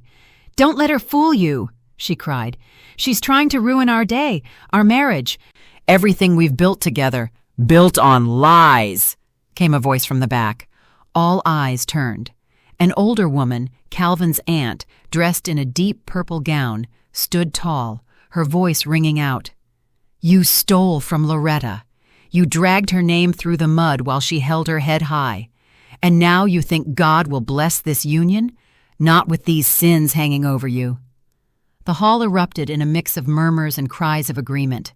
Chantel's face drained of color. Calvin's shoulders sagged, the weight of exposure pressing down on him. And then, as if the night hadn't already cracked wide open, one of Calvin's business partners stepped forward. He was a stocky man with tired eyes, his voice rough with drink and frustration. "You think you can keep lying, Calvin? Tell them how many times you begged me for loans. Tell them how you promised me returns that never came. Tell them how you left Loretta penniless while you lined your pockets with nothing but air." The words were knives, each one slicing away the last of Calvin's facade. He tried to speak, but no sound came out. His lips moved, his throat strained, but there was nothing left to say. I looked at him then, not with hatred, but with something quieter. Pity, maybe. He had tried to humiliate me, to reduce me to nothing. And now here he was, unraveling before the very people he once sought to impress. For the first time, I saw him clearly, not as the man who had hurt me, but as the boy who never learned how to love without destroying. I reached for Andre's hand, feeling the warmth of his grip steady me. My children stood close, their eyes wide but unafraid. And in that moment, I knew this was the breaking point. Not mine, but his. The room had turned, the truth had won, and Calvin's kingdom had crumbled to dust beneath the weight of his own lies. The ballroom was no longer Calvin's kingdom. It was a battlefield, and the war he had started had consumed him. But the question that lingered in the heavy air was no longer about him. It was about me. All eyes turned toward me, some filled with pity, others with awe, but all waiting to see if I would gloat in his downfall or if I would rise above the ashes he'd created. My heart thudded in my chest. Pride whispered in one ear, "This is your chance. Finish him. Let everyone see the ruin you warned them about." Vulnerability whispered in the other, "This isn't about revenge. It's about release. Choose what sets you free." Andre's hand on mine was warm, grounding. "Loretta," he murmured, his voice low enough for only me to hear, "you don't owe this room vengeance. You owe yourself peace." I drew in a deep breath. My children's eyes were wide, their little hands gripping the table, waiting too. They didn't need to see their mother clawing through old wounds. They needed to see what survival looked like when it became strength. I stood. The emerald silk of my gown shimmered under the chandeliers, but my voice carried louder than any jewel. "I came here tonight because I was invited. I came here expecting humiliation. But what I found instead was freedom." The room hushed. Even Calvin's ragged breaths stilled. For years, I believed I was broken. For years, I let someone tell me I was nothing. And for years, I carried the shame he gave me like it was mine. But look at me. I gestured to Andre, to my children, to myself. I was never barren. I was never broken. I was never nothing. Gasps rang out, but I pressed on. I don't need revenge. The truth is its own punishment. And I don't need your pity. Because I am standing here whole, loved, and unafraid. That is more than enough. The applause didn't come immediately. It began with a single clap, then another, until the ballroom thundered with it. People rose from their seats, their cheers drowning out the remnants of Calvin's pride. Andre's arm slid around my waist, pulling me close. "That," he whispered, "was the choice only you could make." I nodded, tears brimming, but not falling. For the first time in years, I felt light, Not because Calvin was destroyed, but because I had finally chosen myself. Calvin slumped in his chair, Chantel hissing furiously in his ear, her words sharp and frantic. But their kingdom had already fallen. The guests no longer looked at them as royalty. They looked at them as a cautionary tale. And as I sat again, my children clambering into my lap, Andre's hand steady in mine, I knew the choice I made tonight would echo for the rest of my life. Not pride, not vengeance, but freedom. The ballroom was no longer Calvin's kingdom. It was a battlefield, and the war he had started had consumed him. But the question that lingered in the heavy air was no longer about him. It was about me. All eyes turned toward me, some filled with pity, others with awe, but all waiting to see if I would gloat in his downfall or if I would rise above the ashes he'd created. My heart thudded in my chest. Pride whispered in one ear, "This is your chance. Finish him. Let everyone see the ruin you warned them about." Vulnerability whispered in the other, "This isn't about revenge. It's about release. Choose what sets you free." Andre's hand on mine was warm, grounding. "Loretta," he murmured, his voice low enough for only me to hear. "You don't." The ballroom finally began to settle after my words, though the storm they had unleashed would linger far longer than this night. Applause still rang in my ears as guests whispered, heads together, eyes no longer fixed on Calvin and Chantel but on me, on us. But Andre, ever the steady one, leaned close. "You don't owe this room another second of yourself. Let's take a walk." I nodded, grateful, and together we slipped out of the glittering hall. The heavy doors closed behind us, muffling the chaos inside. The corridor outside was quieter, dimly lit by sconces, casting golden pools of light along the polished floor. I exhaled a breath I hadn't realized I was holding. My gown trailed behind me, whispering against the marble as Andre guided me toward a quieter alcove. For the first time all evening, I felt my body sag, the weight of years pressing down. Andre caught me gently by the shoulders. "You were brilliant in there." I shook my head, my voice rough. I was trembling the whole time. "That's what makes it powerful," he said softly. "Courage isn't about never shaking. It's about standing anyway." The children soon found us, their shoes squeaking as they tumbled into the corridor, followed by Mabel, who had insisted on keeping them close. "Mama!" Caleb ran to me, clutching my gown. "You sounded like a superhero," Layla chimed in. "No, like a queen." Naomi Jr. pressed against my side, her small hand warm in mine. "I liked how you didn't yell. You just told the truth. It was stronger than yelling." Tears pricked my eyes. Out of the mouths of babes came the kind of wisdom I had needed all those years ago. Andre scooped Zion into his arms, bouncing him gently. "You see, Loretta, they'll remember this night not for his noise, but for your strength." We moved down the corridor into a lounge area lined with tall windows overlooking the city. The skyline glittered like a million watchful eyes, distant but somehow protective. I sank into a velvet chair, my children gathering around me like a constellation, Andre steady at my side. Mabel sat opposite, her voice quiet but fierce. "Baby, I prayed for this night. I prayed the truth would come out in God's timing, not yours. And look, tonight was that time." I laughed through my tears. "Mama, I didn't even plan to say half of what I said. It just came out." "That's because it was already written on your spirit," she replied. "All you had to do was let it speak." Andre tilted his head, studying me. "How do you feel now, Loretta? Really feel?" I closed my eyes, letting the silence stretch before answering. Lighter, like I've been carrying a coffin on my back all these years, and I finally set it down. "Good," he murmured, "because tonight wasn't about him. It was about you deciding who you are now." "And who is that?" I whispered, half to myself. Andre leaned closer, his voice steady. "A woman who is loved. A woman who is seen. A woman who built life from ashes. And if you let me, Loretta, I'll spend the rest of my life reminding you of that." The sincerity in his eyes unraveled something in me. Tears spilled freely now, hot and unstoppable. "Andre, He kissed my hand before I could finish. "Don't rush. Just know that you never have to walk alone again." The children had curled into little nests around us, drowsy from the long evening. Caleb leaned against my lap. Zion snored softly against Andre's chest, the twins huddled together under Mabel's watchful eye. I stroked Caleb's hair, staring out the tall windows at the glowing city. For years I had looked at this skyline and felt small, invisible, like the lights belonged to people who had stories bigger than mine. Tonight, the city felt different.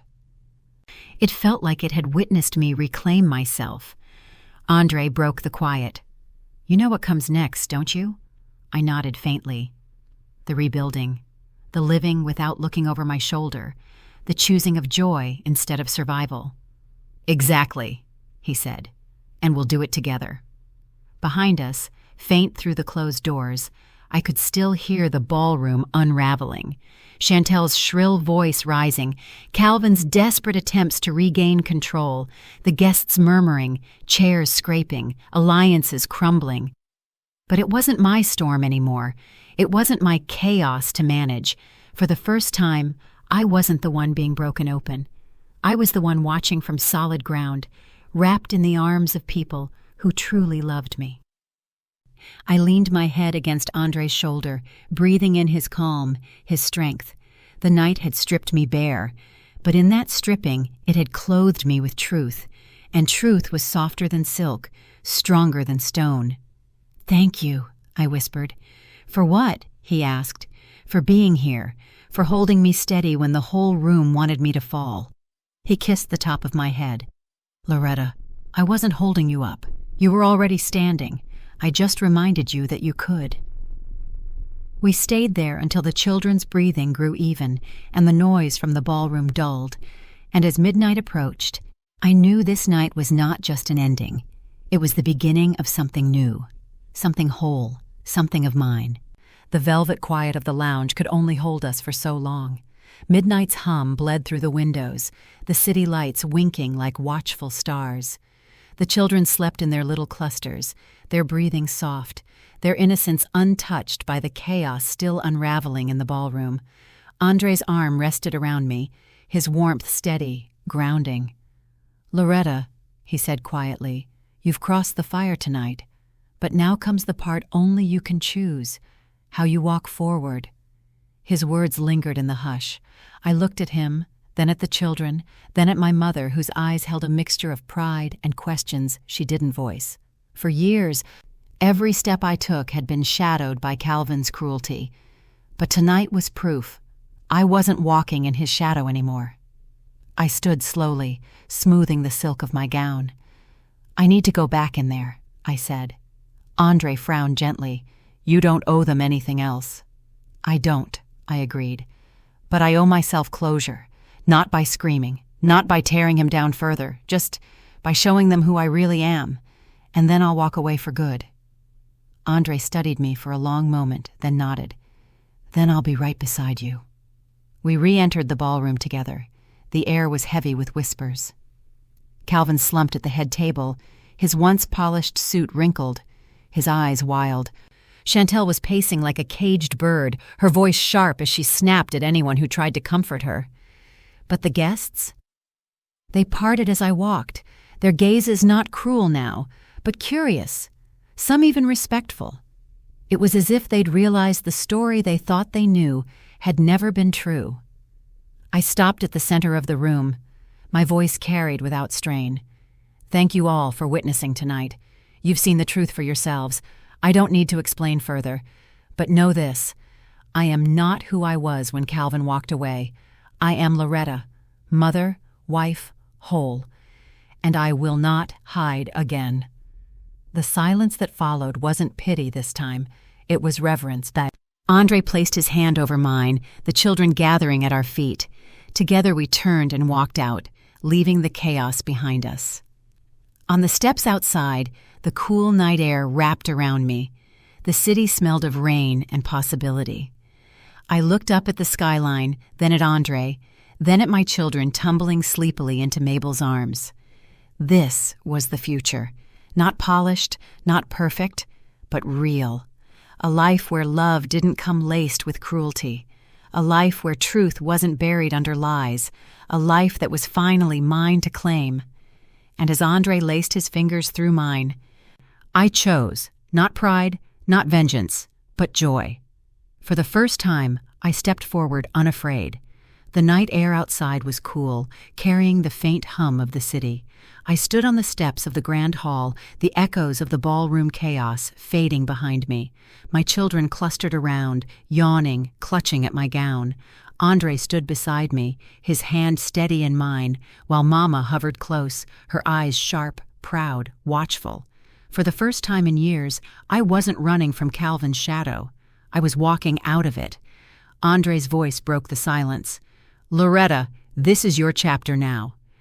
Tonight doesn't belong to him. It belongs to you." His words rooted me in the moment.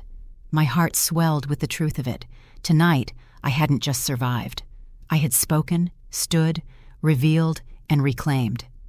The driver pulled the sleek black car around. Andre lifted Zion, who was still asleep, while Caleb and the twins scrambled in, giggling despite their exhaustion. I settled beside them, Mabel climbing in last. As the car pulled away, I looked back once. Through the tall windows of the ballroom, Calvin still sat slumped at the head table. Chantel was gesturing wildly, her glittering gown dulled by the weight of a night gone wrong. They looked small now, framed by a room that no longer applauded them. And I realized, with startling clarity, I didn't hate him anymore. The ride home was quiet. The children drifted into deeper sleep, their little heads leaning against one another. Mabel hummed softly, a hymn I hadn't heard since I was a girl. Andre held my hand the entire way, his thumb brushing gentle circles into my palm. When we reached our house, Andre carried Zion upstairs. Layla and Naomi Jr. climbed sleepily into their beds, while Caleb insisted he wasn't tired only to collapse mid-sentence. I tucked each one in, lingering to kiss their foreheads. "You're safe," I whispered. "You're loved. Always." Andre joined me in the hallway, his arm slipping around my waist. "They'll never doubt that, Loretta. Because they'll always see it in you." Later, we sat on the porch, the city lights twinkling in the distance. The night smelled of rain and freedom. Andre leaned back, studying me. "So tell me, what now? Not about Calvin, about you. What do you want next?" The question settled deep in my bones. For years, every answer had been survival. Pay the bills, keep breathing, endure. But now? I smiled slowly. I want joy. I want to build something that isn't born from pain. I want to live wide open, without apology. Andre's hand tightened on mine. "Then let's build it together." And just like that, the night closed its circle. I had walked into that wedding expecting humiliation. Instead, I walked out crowned in truth, draped in love, surrounded by children who carried my legacy forward. The past no longer owned me. The future was mine to claim. And as Andre kissed me beneath the quiet stars, I knew this: love had the last word. Always. The house was quiet now, except for the soft rhythm of my children breathing in their sleep. It was the kind of silence that settles, not from emptiness, but from fullness. The air humming with everything that had finally been spoken, everything that had finally been laid to rest.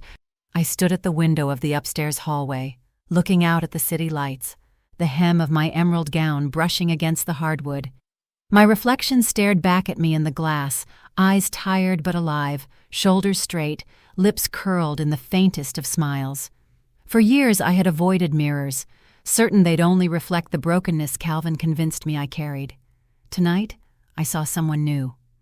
Andre appeared beside me, barefoot now, shirt loosened, his presence a comfort I never tired of.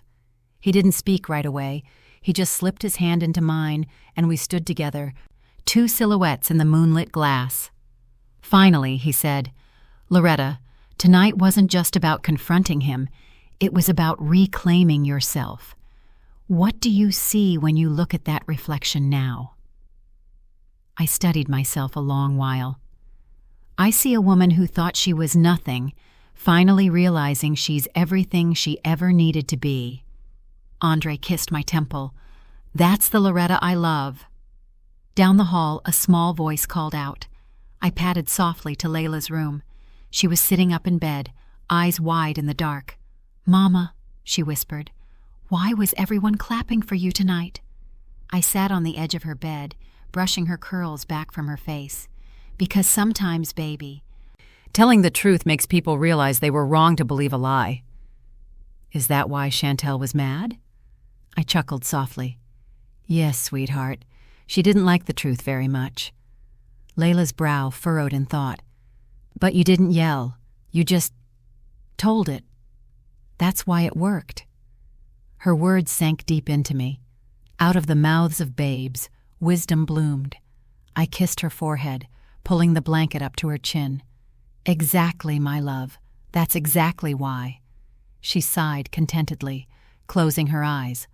I'm glad you're my mama. Tears pricked hot at the corners of my eyes as I whispered back, and I'm glad you're mine.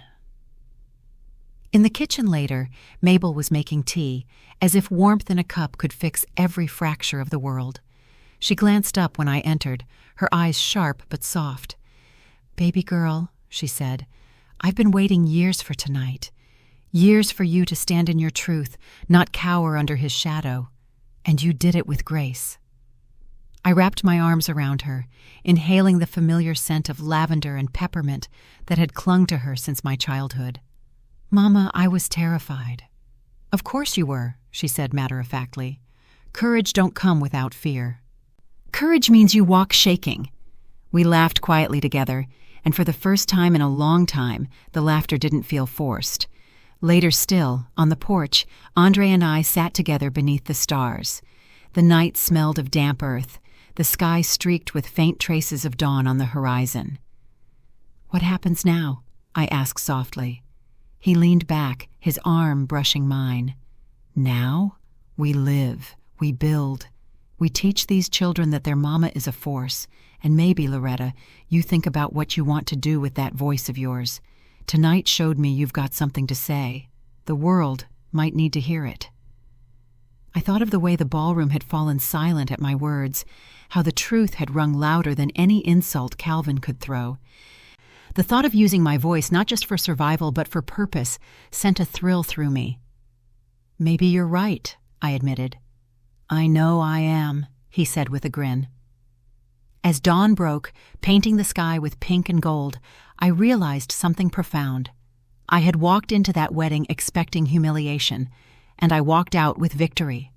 Not the kind that crushed someone else, but the kind that lifted me higher than I'd ever thought possible.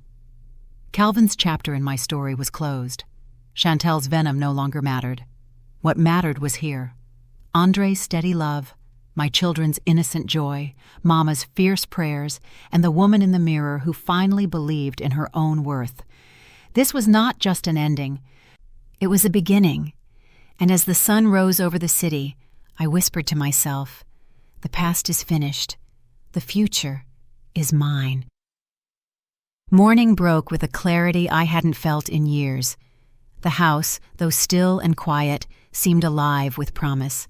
The light that filtered through the curtains wasn't just daylight. It was possibility. I stepped barefoot onto the porch, the boards cool beneath me, the city stretching wide and waiting beyond. A gentle breeze lifted the edges of my robe, carrying the scent of damp earth after the night's rain.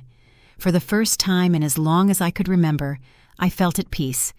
Andre joined me moments later, 2 steaming mugs in hand. He passed one to me, his fingers lingering against mine. Thought you'd be out here, he said, his voice low, intimate. I smiled. Couldn't sleep. Too much on my mind. He sank into the chair beside me, his presence grounding. Want to talk about it? I took a sip of tea, the warmth spreading through me. Last night, it wasn't just about standing up to him. It was about standing up for myself, for the woman I almost forgot I was.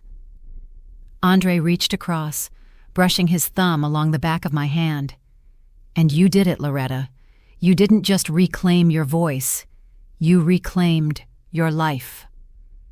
Inside, the children began to stir. Layla's giggle carried down the hall, Caleb's voice loud with morning energy, Naomi Jr. trying to hush him, Zion humming softly to himself.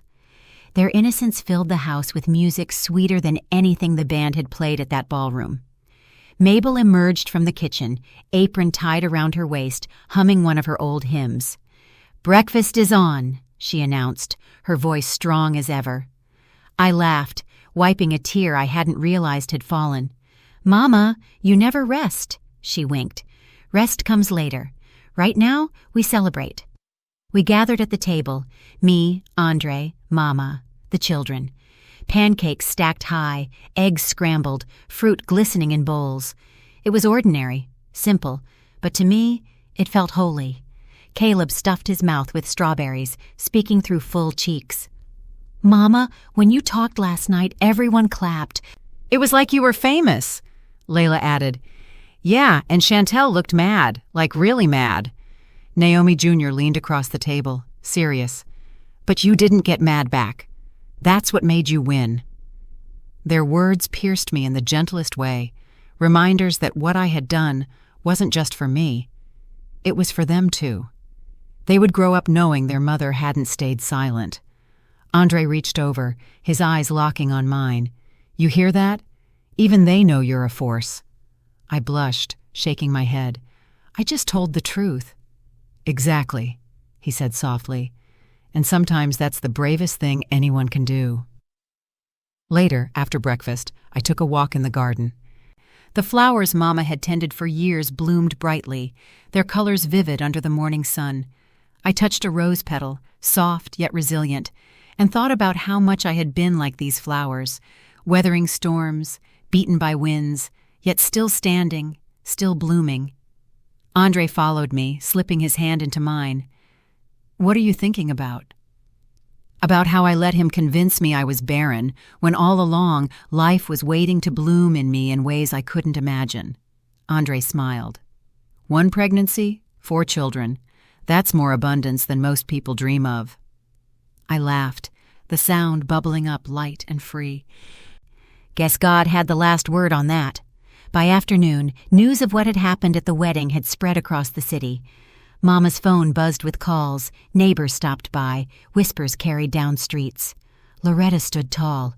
She told the truth, and the whole room saw him for what he was. She's stronger than we ever knew. It wasn't gossip anymore, it was testimony. And though part of me recoiled at the attention, another part embraced it. Because the narrative had finally shifted. I was no longer the woman Calvin had painted me to be. I was Loretta, the woman who walked into fire and came out gold. That evening, Andre and I sat again on the porch. The children playing in the yard, Mama rocking slowly in her chair. The sky was streaked with orange and purple, the air warm and full of possibility. Andre took my hand, his voice steady. "Loretta, I meant what I said last night. You have a voice the world needs. Maybe it's time you share your story beyond just us." I thought about it, about the women I knew who were still silenced by shame, still believing the lies someone else fed them. If my truth could set even one of them free, then maybe Andre was right. "Maybe I will," I said quietly. As the sun dipped below the horizon, I gathered my children close. "Do you know why last night mattered?" I asked them. They shook their heads, eyes wide. "Because it showed us all that no matter what someone says about you, no matter how hard they try to break you, the truth will always rise, and love will always win." Caleb grinned. "Like superheroes?" "Exactly," I said, pulling him into my lap.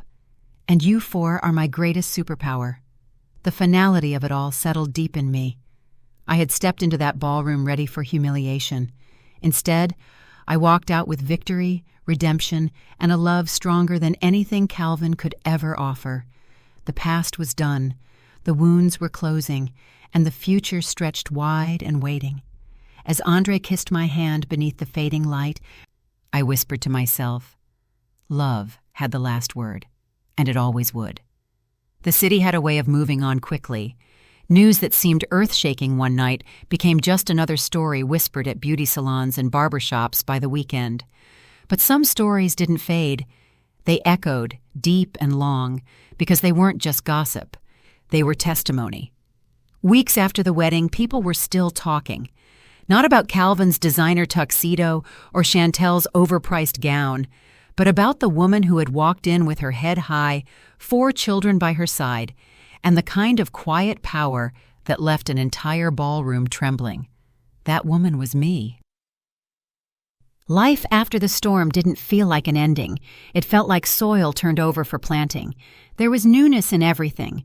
The way the morning sun lit our kitchen, the way the children carried themselves at school, even the way Mama's neighbors looked at me when I passed by. No longer did they tilt their heads with pity. No longer did they whisper as if I couldn't hear.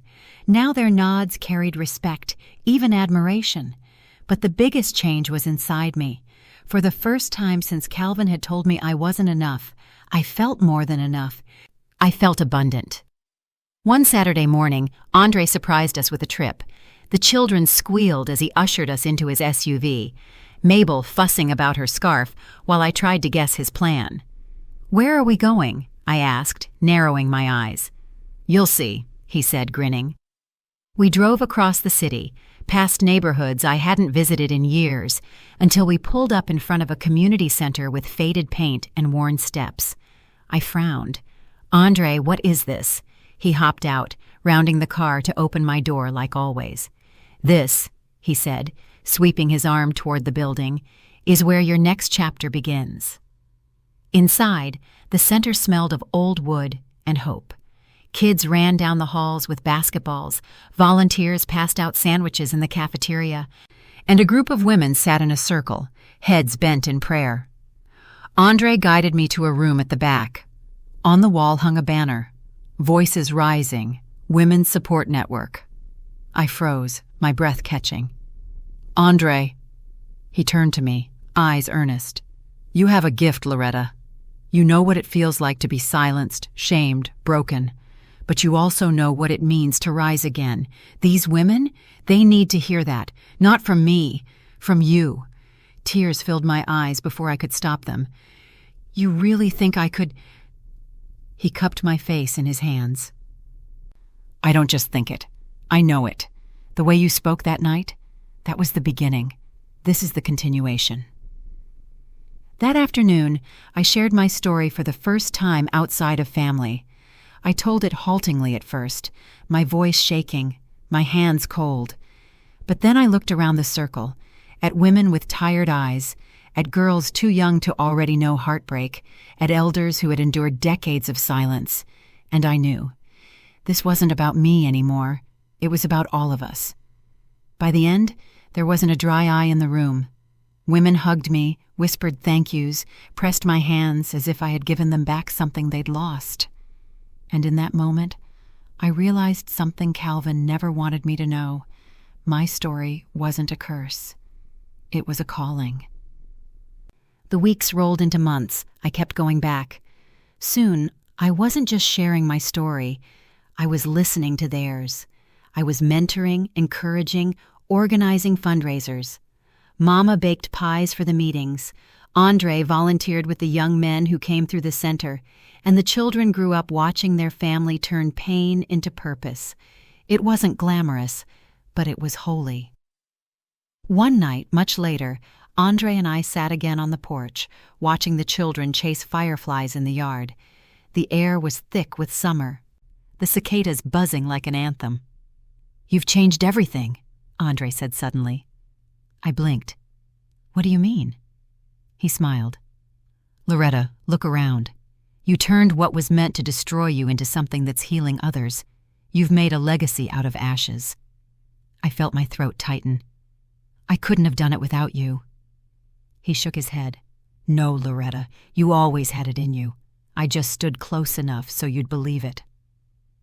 Months later, I heard through the grapevine that Chantel had left Calvin, that his business had started to falter, that the same people who once applauded him now avoided his calls.